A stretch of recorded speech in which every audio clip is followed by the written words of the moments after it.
So the question of the video, is Moby Dick a masterpiece? Well, the short answer is maybe, but the long answer is yes. Yes, it is. It is a literal gift from God, a blessing from the heavens, a boon undeserved for us plain sailors, and I love it. No, honestly guys, you don't really understand what you're missing if you haven't read the book. Oh my god, bro. Oh, hell no. All of these beautiful sceneries, wonderful sentences, marvelous cetology, the public enemy number one, the literature, the Satan of pure fiction, the science of whales. Honestly, not really that bad. I've read much worse novels.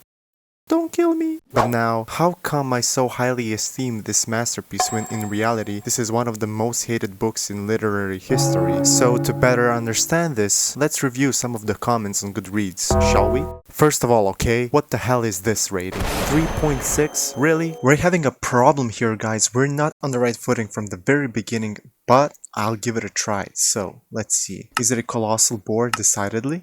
What? What did I learn? Not too much? What do you mean you didn't learn anything? Oh my god, not too much? Did you read the book? Well, at least I like this one. You'll be shunned, definitely. Next, I tried. What do you mean you tried? I've read the book 2 times without trying. Oh, is something wrong with me? I hate this book so much. Oh my god, okay, this is where the line is crossed. Okay, I get it. The book has its own downsides, but maybe, just maybe, it doesn't deserve all of this hate. So, you'll be the judge, and I, your humble phenomenologist, aka English major, will faithfully represent the plot of this book and give you an overview of it. So, hold to the ship. This is going to be one hell of a sail. The summary. So, the story begins with a character. Well, let's call him Ishmael, okay? Whatever he wants. And Ishmael apparently doesn't like bad weather, so to cope with it, he goes a-whaling. From Manhattan, he heads to New Bedford and arrives there on the cold night of December. He is forced to stay in an old inn because of the weather, so he does that. But someone else is forced to stay as well, and that's his new faithful companion, Queequeg. After they spend the night together, they actually sleep together, but not in that weird way, right? Maybe. They go to Nantucket together to find a ship. Ishmael goes about the port and stumbles upon a church where a sermon is about to start. He's intrigued and feels something ominous is going to happen. But the story of Jonah is way too interesting though. Nevertheless, he advances towards the docks and finds the Peakwood. But there's a problem. They don't allow pagans to board. Luckily, Queequeg is such a goat that he does not concern himself with being a pagan, and they let him on the ship. But alas, another problem. Who's the captain and where the hell is he? He'll be there, says someone close to the captain. But don't you worry guys, he hasn't been himself ever since the last voyage and encounter with Moby Dick. But that's fine. It's not as if he were mentally unstable or something like that. But someone mentally unstable actually finds Ishmael and Queequeg. That's Elijah. He's crazy, but he warns them about the captain and the voyage. There's no time to think, and both of our protagonists leave the docks on Nantucket. Now, the fatal voyage begins.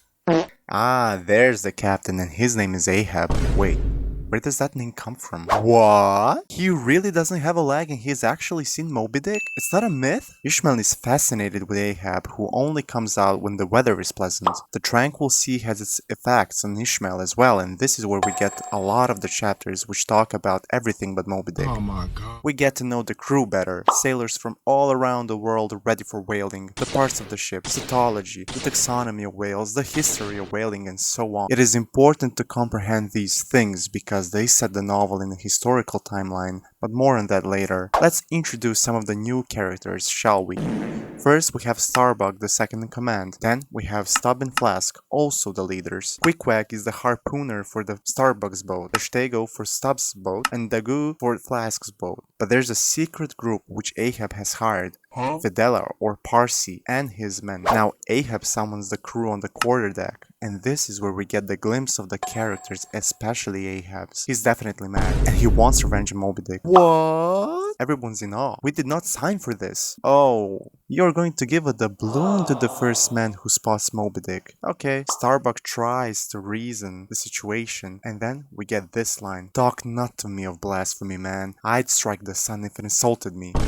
Everyone complies and the voyage is bound to destruction. But everything goes according to the plan. The Pequod sails to the destined locations unknown to others, and Ishmael spends his time thinking about random topics, of course. What else could you do on a whaling ship? Maybe sleep during your watch hours? Oh, he does that also. But the sailors also labor a lot. You gotta keep the ship intact, and Ahab is not going to do that job for you. He's too focused trailing the Leviathan. They cross the Atlantic Ocean, the Cape of the Good Hope, Indian and Pacific Ocean, while occasionally catching whales if they see them. All sorts of predicaments befall them, but Ahab is determined to catch the embodiment of the devil himself. Nothing is going to stop him. His ivory leg breaks. Make another one, damn it. One of the members goes mad. He adopts him as his own son and listens to his prophecies. Need a weapon to kill the whale? Make it out of dust and christen it with the blood of pagans.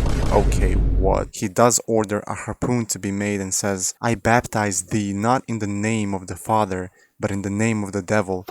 But only in Latin, because why not? He orders the three pagans, Quickwag, Tashtego, and Dagu, to come and puncture them with the hot iron. How do you even come up with this? I'm telling you guys, the book is full of these. And yeah, Quickwag is preparing to die along the way, but it's fine because he also refuses to die, so everything is cool. There are funny moments, but also heartbreaking episodes, just like the one with the Rachel, a ship which has lost the son of the captain. Ahab refuses every sign, and even when he contemplates the whole situation, he's still persuaded by his madness to keep going and fighting the beast. He finally sees the whale, which means that he gets the doubloon, and the final battle ensues. Now let's play a quick game of guessing before the ending. What do you think is going to happen? And don't be like me, optimistic, be more pessimistic.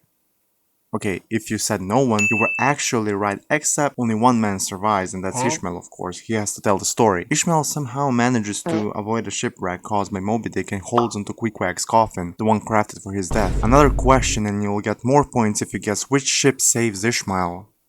The Rachel. Oh, look at you, you're getting good at this depressing game of guessing. The epilogue is the true ending, and you can feel the heaviness that Ishmael has been carrying, and also that you will carry for the rest of your life. However, I haven't covered many parts of this novel and I leave them to you to discover. Now let's take a look at some of the pros and cons of reading the novel and see whether the novel is trash or a masterpiece.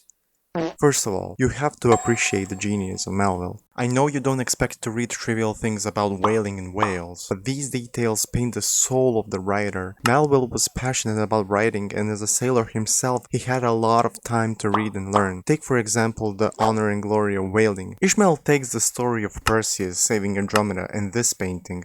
Does this look like a whale? Well, it could be. Then he ties the story of Perseus to Jonah, a biblical character swallowed by a big fish, a whale of course. Ishmael correlates the story of Perseus with the story of Saint George and the dragon, and this dragon is a whale actually. And how do we know that? Well, as a reference, we get this biblical verse.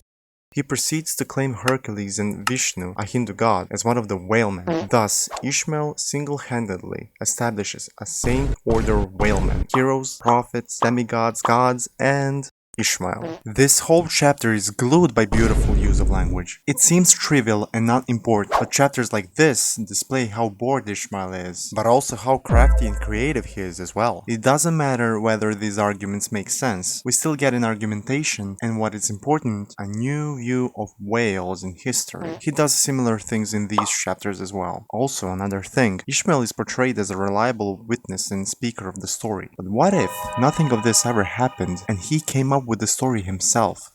Okay, a sharp turn. Let's talk about Ahab. This dude is like Walter White, I kid you not. The same exact mentality, and you really fear this man somehow. Whenever he appears, you only expect chaos to happen. Why does he do this? He does it for the love of the game. He's already rich, he has a young wife at home, but dude likes to ball even when he's retired. Goat mentality. I don't want to cover other characters, but everyone has something unique about them, and you can't hate anyone really. That's why the ending is so depressing. But I don't want to praise this novel only. There are some really bad sides, and I get it why people don't really like it. The first thing is probably going to be a lot of researching on your own. especially if English is not your first language. I can't tell you how much time I spent just trying to find the picture that Ishmael described. If you know little about the Bible and mythology, say less. You're going to learn everything, and everything is going to be needed to better understand the Quakers and the influence of the scriptures. If you don't know what a monkey rope is, you're probably not going to know it even when you read the chapter, and you're going to Google it again. The scope of information that is covered in one single book is astonishing, and I can't see why people don't like it, especially when they expect a great voyage in the open seas. You can skip some of the chapters anyway, but if you don't, you're probably going to get entangled in whaling for the rest of your life, and you'll be able to name every species of whales.